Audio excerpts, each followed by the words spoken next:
네, 남북 정상회담이 사흘 앞으로 다가왔는데요. 남북이 판문점에서 실무 협의를 하고 정상회담 세부 일정을 확정했습니다. 자세한 내용 홍현익 세종연구소 실장 그리고 박원곤 한동대 교수와 함께 짚어보도록 하겠습니다. 안녕하십니까? 네, 안녕하세요. 일단 문재인 대통령 북측으로 이동을 하는 경로가 서해 직항로로 발표가 됐는데 관련 내용부터 한번 짚어주시죠. 예, 어느 정도 예상은 했었습니다. 예. 지난번 그 4.27 판문점 회담 때 김정은 위원장이 내려와서 얘기를 했었죠. 그 다음번 이제 평양 방문은 기왕이면 비행기로 이동을 하셨으면 좋겠다. 왜냐하면 북한의 지금 도로 사정이 굉장히 불편하다 얘기를 했었고요. 예. 그 적절한 것 같습니다. 그래서 서해 직항로를 통해서 이제 순안공항으로 도착을 할 것이고요. 순안공항 같은 경우에는 3년 전에 이제 새롭게 단장을 해서 상당히 잘 지금 만들어져 있다라고 얘기를 합니다. 예. 시간도 한 1시간 정도밖에 안 걸리기 때문에 이동 시간도 좀 적게 드는 그런 장점도 있고요. 예, 2000년 남북 정상회담 때는 또 김대중 대통령이 그 순안공항으로 도착을 했었고, 그리고 또 지난 노무현 대통령 같은 경우는 육로를 이용했었는데 이번에는 그냥 서해 직항로로 이동을 바로 하는군요. 네, 뭐 아무래도 조금이라도 더 시간을 더 많이 확보하시려고 그러신다고 생각도 되고요. 그런가요? 2000년에는 사실 김대중 대통령이 이제 가신다 그러는데 예. 이틀 전인가에 북한에서 하루 더 연기해서 오시라 이렇게 얘기를 해서 예. 그 당시에 참 재밌던 게 한국의 몇몇 언론이나 이제 많은 전문가들은 야, 또 북한이 꼬장을 부리는구나 또 그랬는데 그거를 달리 해석하신 분이 있어요. 박지원 씨 같은 분은 박지원 의원 같은 분은 김정일이 공항에 나오려고 그러나 보다 그렇게 생각했다는 거예요. 그러더니 뒤에 추측이 오히려 맞았던 거예요. 예, 그때 당시 파격이었죠. 그래서 대통령께서 지금 비행기로 가시는 게 사실은 김정은 위원장이 도보로 건너왔으니까 육로로 왔잖아요. 그러니까 이번엔 좀 하나 바꿔서 하늘을 통해서 가시는 거 서해 직항로니까 아마 금방 도착하시지 않을까 생각됩니다. 또 말씀도 해주셨지만 김정은 위원장이 육로보다는 항공 이동이 훨씬 나을 것이다 이렇게 또 제안을 했었는데 그 영상이 또 있습니다. 영상 한번 보고 또 이야기 나눠보도록 하겠습니다. 모두 비행기로 오시면 제일 편안하시단 말입니다. 뭐 우리 도로라는 게 아까도 말씀드렸지만 불편하십니다. 내가 오늘 내려와 봐서 아는데 그 정도는 또 약간 좀 남겨놓고 또 닥쳐서 논의하는 맛도 있어야죠.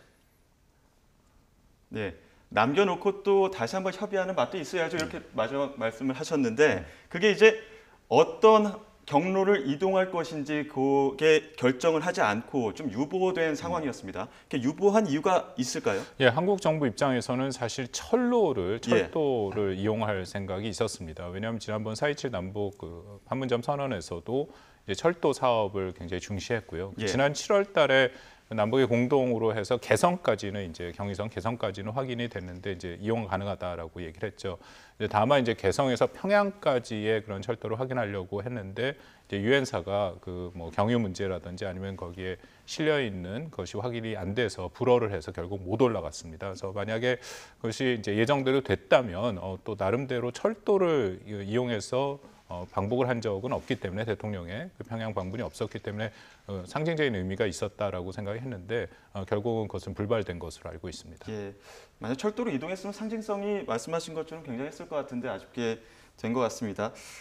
또 이번 그 남북 정상회담 내용 발표된 내용을 보면 생중계로 또 정상회담을 중계한다라는 내용이 있는데 여기에 대해서 어떻게 보십니까? 뭐 생중계로 하는 것은 김정은 위원장 시기에 들어와서 좀 새롭게 나타난 것이죠. 뭐 지난 두 번 2000년, 2007년 정상회담은 다 녹화 중계를 했었고요. 그리고 뭐 북한의 체제 특성상 생중계는 웬만하면 안 합니다. 오늘 그 수령이라는 것이 무오하다.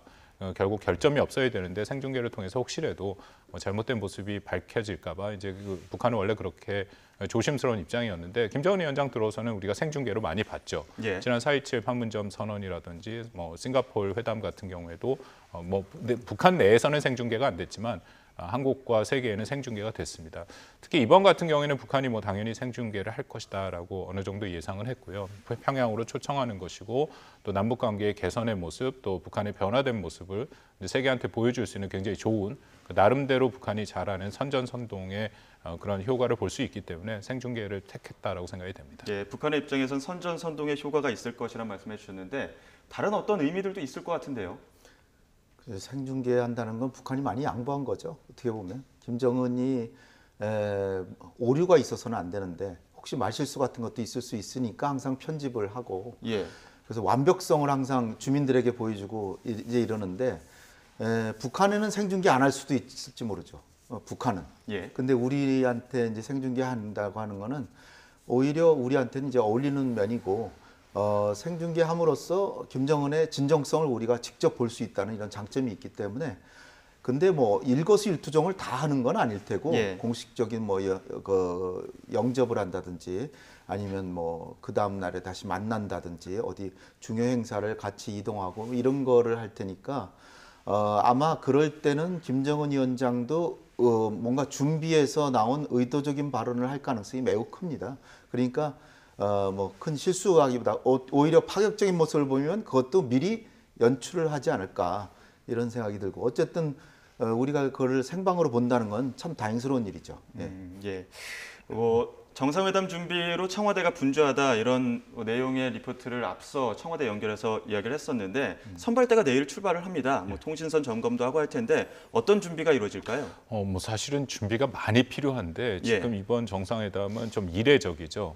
그 실무회담도 4일 남겨놓고 실무회담이 있었고 예를 들어 4.17 그 판문점 정상회담을 보면 실무회담이 3차례 열렸고요.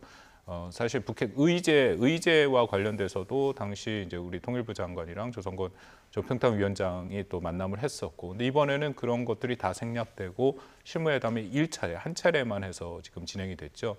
뭐 내일 당연히 이제 우리 실무단이 올라가서는 확인할 게 많이 있다라고 생각합니다. 일단 방송을 생방송을 하니까 그 부분도 있을 거고, 또 의전에 관한 것, 또 그 외에도 뭐 방송통신 의전 경호, 그리고 또 이제 방문하는 여러 군데에 대한 사전 답사, 또 방문단이 갈 곳 이제 숙소, 뭐 굉장히 많죠. 그래서 지금 사실은 뭐 시간이 거의 없는 상황에서 제가 이야기는 이런 식의 그 정상회담이 이렇게 짧은 시간 내에 이루어지는 것은 굉장히 이례적이다라고 생각이 됩니다. 그 사전 준비가 좀 촉박하게 이루어진 것에 대해서 어떤 배경이 있을까요? 이유라든가? 그러니까 정상회담이 사실 초가을에 있다라고 했는데 사실 지금 초가을이죠. 그렇죠.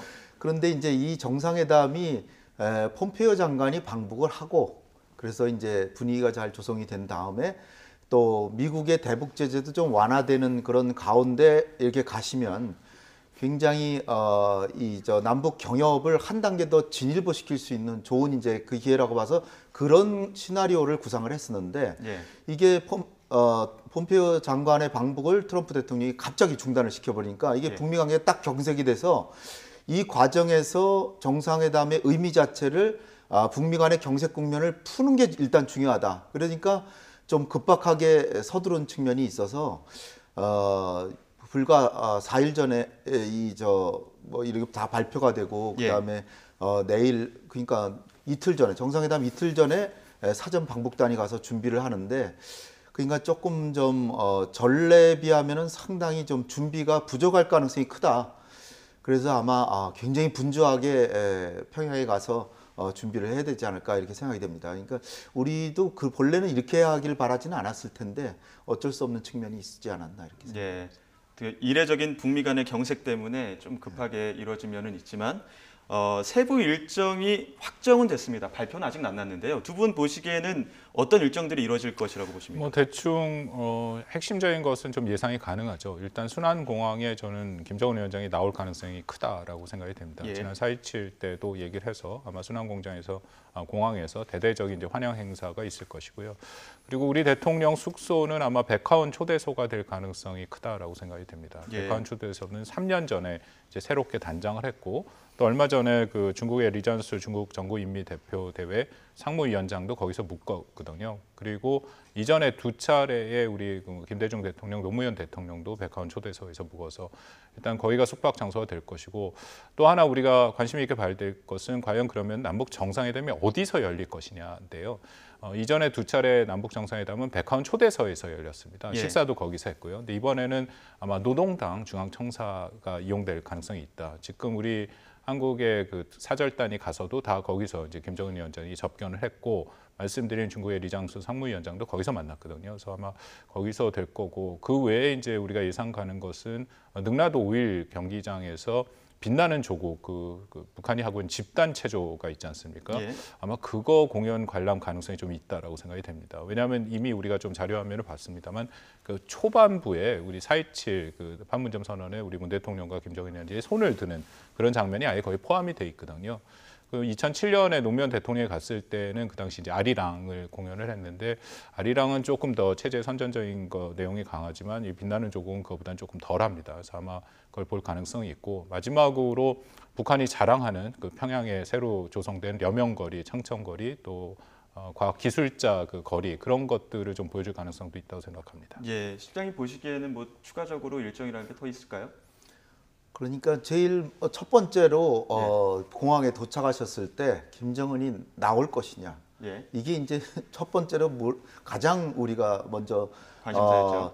김정은은 문재인 대통령을 어떻게 맞이할 것이냐. 이게 제일 큰 관심의 대상이죠. 예. 당연히 나와야 될 것 같은데 예. 첫 번째 정상회담은 문재인 대통령께서 휴전선, 그러니까 군사분계선 거기서 기다리고 있다가 악수를 하고 김정은 위원장 넘어온 다음에 북한에도 한번 가보시죠. 그러고 넘어갔다 다시 오신 그런 장면이었는데 두 번째 정상회담은 5월 26일 날 정상회담은 저로서는 약간 좀 유감이었는데 김정은 위원장이 통일각 안에서 기다렸고 김여정이 나와서 문 대통령을 맞았어요. 네. 전 조금 좀 아쉬웠습니다. 김정은 위원장이 당연히 그 앞에 나와서 문재인 대통령을 맞았으면 하는 바람이었는데 그건 뭐 그들이 그렇게 하는 걸 뭐 우리가 어떻게 하겠습니까? 그런데 이번에는 그럴수록 공항에 꼭 나와서 영접을 네. 하고 2000년 김대중 대통령에게 김정일이 했던 것처럼 같은 차에 예. 그건 굉장히 이례적인 거거든요. 예. 경호나 뭐 이런 거 생각할 때 이례적인데 그렇게 한다면 도보다리 회담 못지않은 실질적인 환담을 하실 수 있지 않느냐. 아주 지밀한 대화를 예. 나누실지 않을까. 그래서 처음에 도착하실 때 과연 김정은이 나오느냐 안 나오냐 이게 제일 중요하고 그다음에 시찰도 김정은은 결국 남북 경협을 바라는 거기 때문에 뭔가 경제 부분에서 뭔가를 보여주지 않을까. 그래서 지난번에는 서해 관문인가요? 남포에 거기를 이제 보여줬다 그러는데 이번에도 뭔가 경제적으로 협력할 수 있는 부분에 상징적인 것을 선정해서 보여줄 가능성도 배제할 수 없다. 이 보도 나오는 거 보면 평양을 약간 벗어날 수도 있지 않을까 이런 얘기까지 나오더라고요. 예. 잠깐 말씀해 주셨지만 그 김대중 대통령이 갔을 때 공항에 도착했을 때 김정일 당시 위원장이 영접을 나오고 또 같은 차를 타는 파격을 보여줬었는데 이번에도 또 어떤 파격이 나올까를 기대하는 분도 있거든요. 어떤 파격적인 행보가 나올 것이라고 예상하고 파격적인 행보가 나올 가능성이 있다고 생각합니다. 김정은 위원장이 지난번 4월 4.27 판문점 선언에도 충분히 보여줬고 예. 더군다나 이번에 이제 평양에서 하기 때문에 나름대로 어떻게 보면 잘 짜여진 각본에 따른 파격이 될 가능성이 있죠. 1차적으로 예. 저는 핵심적으로 북한이 이 평양을 좀 잘 선전해서 보여주고 싶은 생각이 강할 거다라고 생각이 됩니다. 그렇기 때문에 평양에 있는 류경 호텔인가요? 거기에 또 그 야경을 보여주러 또 밤에 그렇게 간다라든지 예. 또 당연히 이제 김정은 위원장이 와서 문 대통령이랑 같이 그렇게 친밀한 모습을 연출하면서 동시에 또 평양을 보여줄 수 있는 그런 모습들. 그러니까 이번에 어쨌든 평양의 남북 정상회담을 통해서 김정은 위원장이 원하는 것은 분명합니다. 평양이 굉장히 잘 개발되고 발전된 도시다. 그 의미는 북한은 보통 국가다. 우리가 그 서구 사회에서 북한을 바라보는 인권 탄압이라든지 아니면 핵 개발의 그런 부정적인 이미지를 좀 전 세계를 향해서 확실히 씻을 수 있는 그런 기회거든요. 당연히 전 세계 모든 언론들이 중점적으로 보고 관심을 가질 테니까 예. 이번 기회를 통해서 그런 이미지 개선을 하는 그런 이게 계속 진행되고 있는 노력입니다. 그 노력에 일종의 활용 점정을 찍지 않을까 그런 생각이 듭니다. 예, 이미지 개선을 위한 아주 전략적인 파격을 보여줄 것이다 이렇게 예상을 해보셨는데 어떻게 보십니까? 그 예상되는 파격적인 모습들이 있을까요? 야경을 보여준다거나 이런 것들도 말씀하셨는데. 그렇죠. 좀 더 김정일 위원장보다는 훨씬 김정은이 활동적이고 예. 또 개방적이고 싱가포르에서도 밤에 이렇게 그 밤 야경 보러 또 나다녔잖아요. 예. 그런 게 없었으면 좀 더 밍숭밍숭했겠죠. 네. 그러니까 아마 문재인 대통령께 그런 걸 권유할 수 있을 것 같고 문 대통령께서도 다 이제 열린 마음을 가지고 계시기 때문에 아마 그렇게 초대를 하면은 응하시지 않을까 이렇게 생각이 되고, 글쎄 뭐 평양 시민과의 만남이라든지 이런 게 있다면은 좀 재밌을 것 같긴 합니다. 김정은이 지금 추구하는 게 과거에 그 아버지나 할아버지처럼 군사 노선 위주의 정권 이 유지 전략이라기보다는 그야말로 이미 핵을 완성했다가는 자신감으로 그거를 흔쾌히 단계적으로 포기하면서 미국에게 거꾸로 완전히 그 체제 보장을 받으면서 경제적으로 뭘 살려서 주민들에게 삶의 질을 개선해줘서 중국처럼 주민들에게 인기를 누리면서 자기는 독재자가 되겠다. 예. 이런 구상이 아닐까 이제 생각이 되는데, 그런 측면에서 무엇보다도 비핵화 의지를 상징적으로 보여주면서도 경제 발전을 위해서 자기는 노력하고 있다. 이런 측면을 부각시키고, 그리고 자기는 주민들에게도 어느 정도는 그 지지를 받고 있다는 거를 뭔가 연출해 보여줄 가능성, 이런 게, 그러니까 계획된 지지보다 예. 뭔가 자신감을 주민들에게 자기가 나름대로 지지를 받고 있다는 걸 은연중에 보여주는 뭔가 이벤트를 혹시 할 가능성도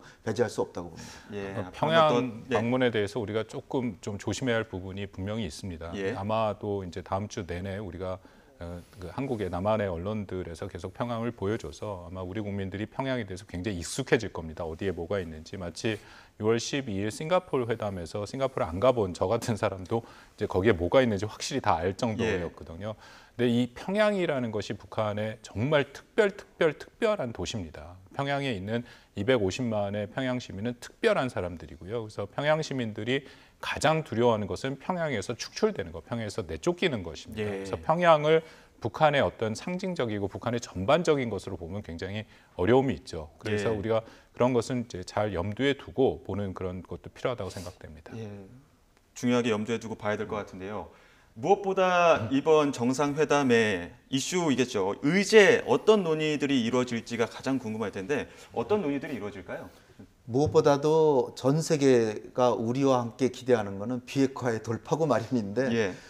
무슨 큰 돌파구가 나오기를 기대하기는 좀 어려울 것 같아요. 왜냐하면 이제 그 북미 간의 문제라고 계속 해왔고, 그리고 북미 정상회담도 해야 되기 때문에 거기 좀 남겨둬야 돼요.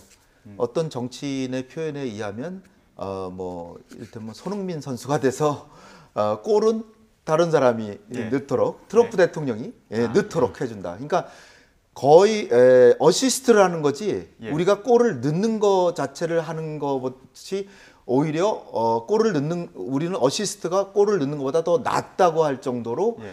북미 간의 관계가 개선이 돼야 한반도 정세가 평화가 옵니다. 예. 제가 연구한 바도 그렇고, 따라서 우리가 뭐 완성을 하기보다는 돌파구를 마련해야 되는데, 근데 이번엔 반드시 해야 된다. 그래서 최소한이 종전선언 용의 표명을 김정은의 입으로부터 직접 들으셔야 될 것 같고요. 예. 아니면 이 문서로 남기면 더 좋은데, 그래서 이 핵에 대한 신고, 이 부분을 하겠다. 트럼프 대통령이 종전선언을 해주면 핵 신고를 하겠다라고 하는 그런 의지 표명이 어떤 형식으로든지 나와야 되는 게 첫 번째고요. 예. 그다음에 이제 확실하게 좀 말씀드릴 수 있는 거는 남북 간의 긴장 완화에 대한 많은 합의들이 이미 준비되어 있는 것 같아요.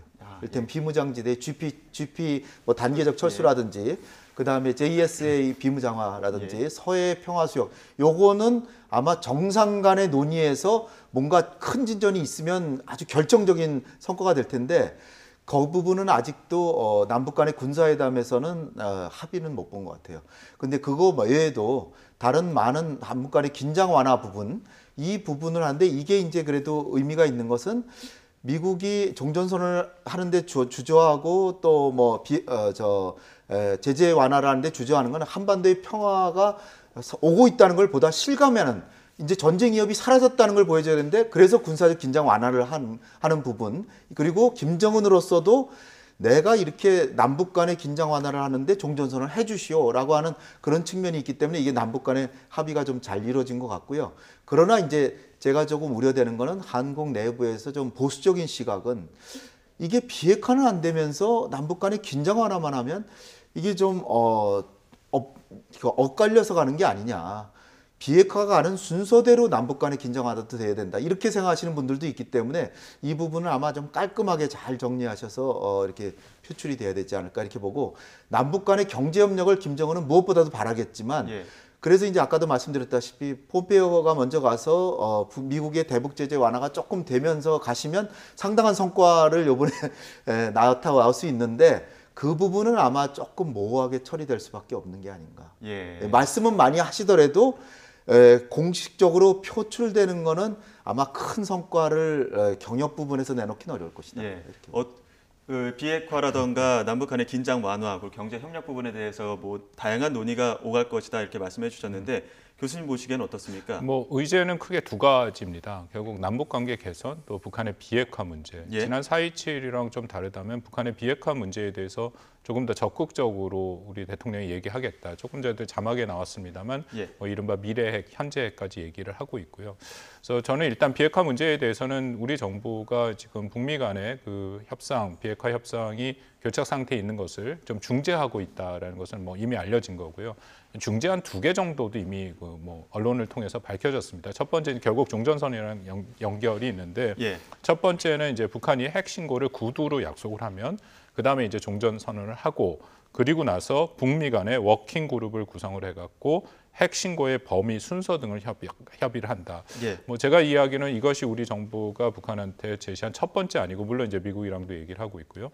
만약에 그것이 받아들이지 않는다면 두 번째 안으로 일종의 핵 동결. 사실 북한이 지금 핵 동결 조치를 안 하고 있습니다. 공식적으로 얘기한 적도 없고요. 그래서 뭐 상징적으로 예를 들어서 이제 영변에 있는 핵 원자로를 일단 일종의 셧다운을 하는 그런 조치들을 하는 것, 혹은 뭐 아주 일부긴 합니다만 우리 전에 한번 많이 얘기를 했던 초기 이행, 프론트 로딩의 일부 조치를 하는 그 수준을 하고 종전선언을 연결한다라는 건데요. 제가 이야기로는 현재 이 둘 다 미국의 입장에서는 받아들이기가 쉽지는 않습니다. 지난 그 8월 28일 폼페이오 장관이 4차 방북을 안 하겠다라고 이제 트럼프 대통령이 이제 명령을 하면서 아주 명확한 미국의 입장을 얘기를 했거든요. 북한의 핵 문제는 주고받기식이 아니다. 뭐 북한이 주장하는 동시적, 단계적, 균형적이 아니라 이것은 유엔 제재 결의 위반이기 때문에 국제적인 의무를 북한이 준수해야 된다. 그런 얘기를 분명히 입장을 밝혔습니다. 그 의미는 뭐 종전선언이랑 별개로 북한이 핵 신고, 최소한 비핵화의 실질적인 조치를 취해야 그 다음에 단계가 간다라는 거거든요. 그래서 사실은 우리 정부가 최대한 노력을 하고 있는데 이게 그렇게 쉬워 보이진 않습니다. 그래서 하나 제안을 좀 그래도 우리 정부 입장에서는 제가 드리고 싶은 것은, 이런 식의 핵 합의의 논의를 그 뭐 우리 특보가, 우리 문정인 특보가 얘기를 했습니다만, 남북 간에 TF를 구성을 해서 집중적인 논의를 하면은 뭔가 진전을 볼 수 있다라고 얼마 전에 그 원로들 자문회의에서 얘기를 했죠. 그런 형식으로 저는 남북, 미, 뭐 필요하면 중국까지 모여서 좀 집중적으로 뭐 실무 책임자, 장관급이 모여서 비핵화의 로드맵을 짜는 작업을 하는 것이, 그것을 우리 정부가 좀 북한한테 이번에 또 얘기를 하고 미국한테도 얘기를 하고, 좀 그래서 돌파구를 마련하는 것이 저는 조금 더 현실적인 방법이 아닌가, 그렇게 생각을 합니다. 어쨌든 비핵화를 한 가지만 좀 코멘트를 하면요. 저는 6.12 공동선언 이제 나왔잖아요. 센토사 합의라는 게 트럼프 대통령이 매우 잘된 합의라고 했잖아요. 1항이 북미 관계 정상화, 2항이 한반도에서의 항구적인 안정적인 평화 구축, 3항이 북한은 한반도의 완전한 비핵화를 위해 노력한다, 이렇게 돼 있잖아요. 4항은 유해 소환인데 그건 북한이 이미 이행했고, 근데 미국은 1항, 2항에서 아무것도 한 게 없어요. 제가 볼 때는 아무것도 한 게 없고 3항에 그것만 북한한테 하라 그러는데, 하라고 하고 있죠. 이거는 저는 그 공정하지 않다라고 봅니다. 김정은이 뭐 실질적인 비핵화, 이럴 때면 핵을 동결하고 신고하고 사찰단 복귀시키고 이거 안 했죠. 그래서 그건 사실이에요. 사실이지만 그래도 많은 걸 했어요. 유해도 송환하고 뭐 하다못해 억류된 사람도 보내줬는데, 미국은 말로만 하는 한미연합훈련 중단, 이것도 대규모 훈련만 중단한다는 건데, 그리고 나서 평화체제를 구축하겠다고 약속을 해놓고 평화체제도 아닌 평화체제의 첫걸음이라고 할 수 있는 종전선언이라고 하는, 그것도 북한의 노동신문이나 이런 데서 그건 상징적인 행위다라고 하는데 그거조차를 안 해준다 그러니까 이러고도 어떻게 북한의 비핵화를 바란다고 할 수 있나? 저는 미국 정부에 진정으로 물어보고 싶어요. 미국은 아무것도 안 하면서, 그리고 6월 12일 합의는 굉장히 잘 됐다라고 하면서 실제로는 자기는 안 지키는, 안 지키면서 북한한테만 하라 그러는. 그래서 뭐 그렇다고 해서 뭐 미국한테 뭐 유감을 표명하고, 전 개인적인 차원에서 유감 표명하는 겁니다. 근데 저는 미국의 태도는 조금 바람직하지 않다라고 보고요. 진짜 남북 정상회담이나 북미 회담에서 진전을 얻고자 한다면 그거 종전선언 하나도 안 해주면서, 그리고 종전선언은 상징성 행위라고 북한 자체가 얘기를 하고 있는데 그것도 안 해준다면 크게 나갈 수가 없다. 저는 이렇게 봅니다. 그러니까 미국의 입장에서는 어쨌든 선제적인 조치가 제대로 이루어지지 않고 있다라고 보시는데, 네. 그럼 혹시 지금 이제 이 시기에 문재인 대통령이 가서 혹시 이루어질 수 있는 비핵화의 어떤 구체적인 진전 방안 같은 것들이 그러니까 있을까요? 지난번에도 트럼프 대통령하고 52분이나 통화하셨잖아요, 대통령께서. 그 당시에도 이제 말씀을 하셨겠지만, 지금 종전선언을 안 해주면, 요번에 특사단이 가서 파악한 게 굉장히 김정은이 좋은 말로만 다 했지만, 지금 자기가 선제적으로, 그러니까 일방적으로 양보하는 것은 더 이상은 지금 못하겠다. 죄송하지만 못하겠다. 트럼프 대통령도 믿고 하지만 못하겠다. 그거거든요. 거꾸로 얘기하면. 따라서 종전선언을 해줄 수 있다라고 하면서 그 신고하는 용의를 받아내고 종전선언을 하고 신고로 들어가야죠. 그런데 미국은 종전선언도 못 해주겠다 그러면 김정은에게 지금 이 순간에도 먼저 양보해라라고 하는 건 좀 지나치다. 그러니까 우리가 김정은도 설득해야 되지만 트럼프 대통령도 설득해야 된다. 김정은한테는 우리가 보기에도 당신이 많이 양보하고 미국은 별로 안 했지만 한미연합훈련 중단도 큰 거고, 그렇지만 미국하고 북한의 국력이 수백 대 1로 미국이 강하니까 한 번만 더 양보하는 게 우리 민족의 미래를 위해서 당신이 큰 길을 걸어가는 거다. 그리고 남북 경협도 해야 되는데, 그리고 현실적으로 미국이 제재를 안 풀어주면 남북 경협 어렵다. 이런 식으로 만약에 김정은이 한 발 더 양보하면은 굉장한 것이 간다는 것을 보여주면서 사실상 양보를 얻어내야죠. 6.12 합의에 대해서는 미국 내에서 그 합의가 이뤄진 직후에 트럼프 대통령과 폼페이오 장관 정부 입장만 빼고 굉장히 다 부정적이었습니다. 결국 그 안에 어떤 알맹이가 없었다라는 거고요. 현재 지금 그 미국 정부의 분위기라든지 입장은 6.12 합의에 대해서 좀 아차 싶은 그런 분위기가 있습니다. 그래서 운동장 자체를 너무 기울어지게 만들었다라는 거죠. 저희 홍 박사님 말씀에 저도 전적으로 동의하는 게, 북한의 입장에서는 3개, 4개 항이 있으니까 그것도 1항, 2항 우선순위가 있거든요. 그러니까 그 합의를 따라간다면 1항의 북미관계 개선해야 되고 2항의 평화체제 종전선언을 하고 그러면 비핵화를 한다라는 건데, 그쵸. 뭐 미국은 그렇게 얘기를 안 한다. 근데 지금 말씀드린 것처럼 8월 28일 4차 폼페이오 방북을 트럼프 대통령이 중지시키면서 미국의 확실한 입장을 보였습니다. 그러니까 어떻게 보면 6.12 합의를 이제 더 이상 준수 안 하겠다라는 그런 선언으로조차도 볼 수 있거든요. 그래서 제가 계속 말씀드리는 게, 지금 우리 정부의 준제안도 그렇고 미국의 입장도 그렇고 북한의 입장도 그렇고 이게 하나하나를 놓고 얘기를 하다 보면 결국 비핵화의 진전을 볼 수가 없습니다. 그래서 계속 말씀드린 로드맵을 봐서, 근데 로드맵이 일방적인 북한의 비핵화만 얘기하는 것이 아니라 북한이 어떤 조치를 취했으면 거기에 상응하는 보상 조치들이 같이 들어간 비핵화의 로드맵을 얘기를 하는 거죠. 제가 이야기는 6월 12일 전에 그런 비핵화의 로드맵을 한국과 미국이 이미 준비를 해서 북한이랑 협의를 했다라고 하는데, 그 비핵화 로드맵에는 북한에 대한 명확한 어떤 보상 조치가 없었다라는 얘기도 들립니다. 그래서 이번에는 전체적인 그림을 갖고 좀 큰 맥락에서라도 보상 조치를 포함한 로드맵이 있어야, 그래야 북한의 어떤 조치에 대해서 우리가 신뢰를 가질 수 있는 거고, 북한, 미국 다 예측 가능하게 되는 거죠. 그래서 계속 말씀드립니다만 로드맵이 저는 중요하다고 생각합니다. 이게 어쨌든 그런 단계적인 로드맵이 필요한데, 왜 말씀하신 것처럼 왜일까요? 미국 입장에서는 그 상징적인 조치마저 해주지 않고 지금 버티고 있는 약간 모양새인데, 왜 그렇게 되고 있다고 보십니까? 사실상 트럼프 대통령이 너무 자기를 과신하고 세계에 내가 최고의 협상가다. 그래서 지금까지 수십 년 동안 그 북핵 문제 협상을 했지만 실패한 이유는 대통령이 참모들 얘기를 너무 들어서 그렇다. 그래, 나는 다르다. 나는 내 스스로가 협상가니까 내가 하겠다 그랬는데 준비도 별로 안 하고 가가지고, 어떻게 보면 6.12 합의는 김정은의 요구를 상당히 들어주고 그 미국이 많은 그 문안 자체를 보면 양보를 했는데, 그 뒤에 보니까 종전선언이라고 하는 게 자칫하면은 주한미군이나 한미동맹 자체는 아니지만 미국은 오히려 강화하려고 하는 유엔사는 자동 해체되는 명분이 생긴다. 그러면은 유엔사 미국은 오히려 강화하려고 그러는데, 유엔사를. 그러니까 이게 안 된다라는 거야. 또 하나는 종전선언을 해줬는데도 북한이 비핵화를 안 하면 미국이 군사행동을 할 자유가 있어야 되는데 그거에 상당히 제한된다. 이 두 가지를 계속 참모들이 얘기를 하니까 듣고 보니까 그럴듯하네. 그러니까 그래 그건 내가 좀 잘못한 것 같으니까 그 종전선언은 좀 뒤로 하기로 하지. 근데 김정은으로서는 자기는 나름대로 약속을 지켜가지고 여러 가지 했는데 미국이 뒤로 빠지니까 나로서도 내 참모도 있고 나도 국가 내에서의 나의 지도자로서의 권위도 있는데 지금 너무 많이 양보했다는 여론이 있는데 지금 더 양보하라는 거는 무리수다. 따라서 간곡히 바라건대 동시행동으로 하면 보다 더 적극적인 조치를 할 수 있다. 우리 특사가 그랬잖아요. 동시행동만 하면 할 수 있다는데 미국은 동시행동을 거부하는 거예요.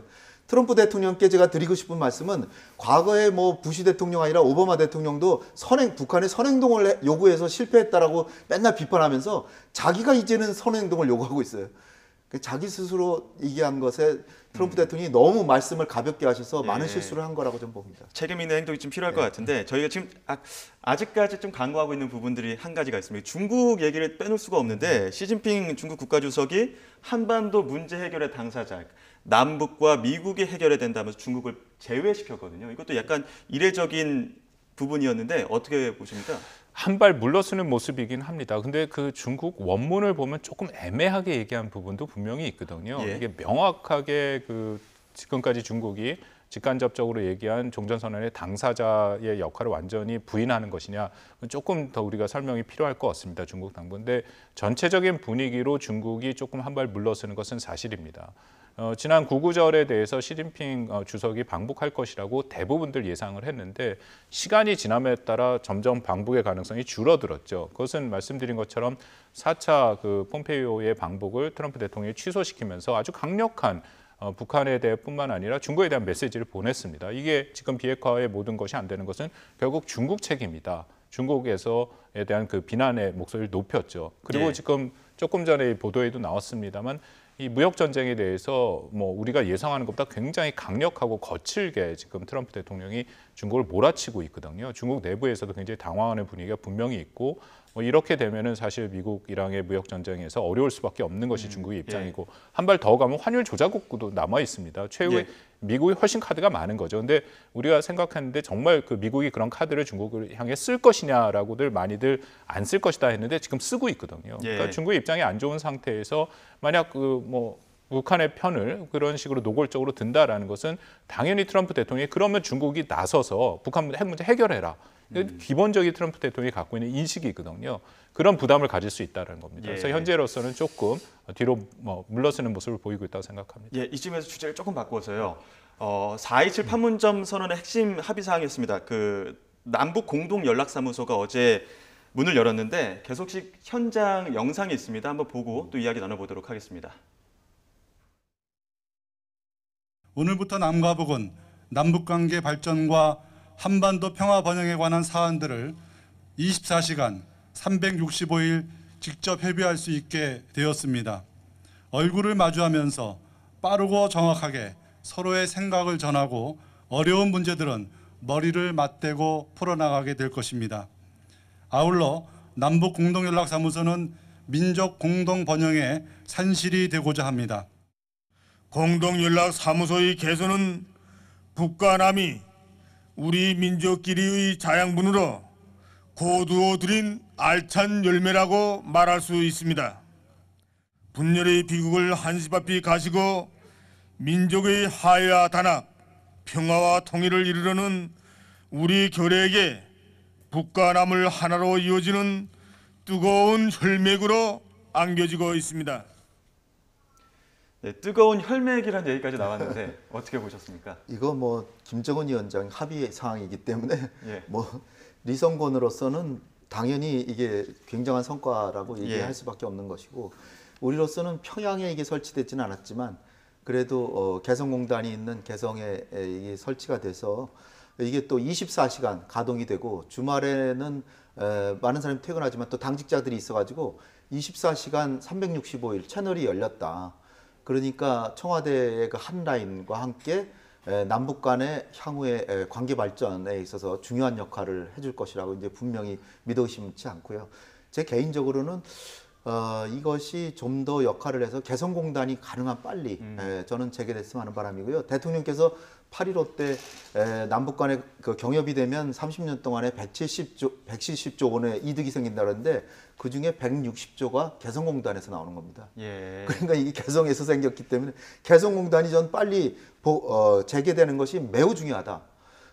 그거는 우리 국익에 지금 경제도 어려운데 중소기업이 활로가 되니까 그거 빨리 해야 되는데 일단은 뭐 안보나 뭐 군사적 위협에서 그리고 관계 발전에 아주 중요한 역할을 할 거니까 많은 기대가 됩니다. 예, 개성공단 재개에 대한 어떤 단초 역할도 좀 해줬으면 하는 바람을 말씀해 주셨는데 어떤 영향을 미칠 것이라고 보십니까? 이 개소식을 이후에? 이 개소식 특히 저는 남북 간의 소통 채널은 많이 또 제도화될수록 좋다라고 생각됩니다. 비록 이것을 지금 하는 개소식까지 좀 우여곡절이 많았죠. 미국에서 썩히 편하지 않은 그런 여러 가지 메시지들이 좀 있었고요. 그럼에도 저는 가장 큰 의미는 역시 남북 간에 앞으로 혹시라도 긴장이 고조될 가능성은 늘 있습니다. 그래서 우리가 지금 군 통신선을 복구를 했죠. 서해 동해 군 통신선이 복구가 돼서 위기 관리를 하고 있고 심지어는 우리 대통령과 김정은 위원장이 할 라인도 아직 한 번도 통화를 안 했습니다만 할 라인을 구축해 놓은 상태고, 근데 그보다 더 의미가 있죠. 이것은 우리 홍 박사님 말씀처럼 365일 24시간 같이 머리를 맞대고 있다는 거기 때문에 혹시라도 발생할 수 있는 여러 가지 위기 상황을 그렇게 통제하는 데는 굉장히 좋은 기제라고 생각이 됩니다. 예, 의미 있는 시작과 함께 또 남북 정상회담 사흘 앞으로 다가왔는데 앞으로 또 계속 지켜봐야 될 것 같습니다. 지금까지 홍현익 세종연구소 실장 그리고 박원군 한동대 교수와 함께 이야기 나눴습니다. 오늘 말씀 감사합니다. 감사합니다.